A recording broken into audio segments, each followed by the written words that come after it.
Elizabeth's interest didn't end with Robert Dudley. She liked men of distinction and ability, and one of those was William Cecil, later known as Lord Burleigh.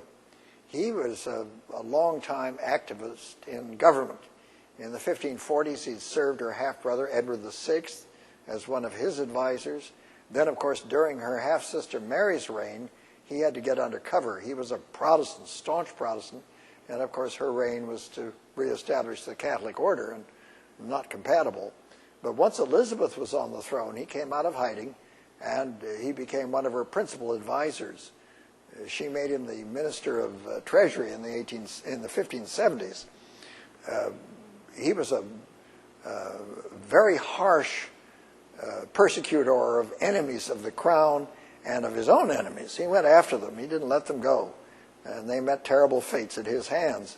He was not a sweet and gentle man, but he was a very effective administrator. She depended on him for decades. They grew old together. He was much older than she. Even though he'd been a survivor of these three reigns, he would live on until nearly the end of Elizabeth's reign. He died in his 80s, and she mourned his loss.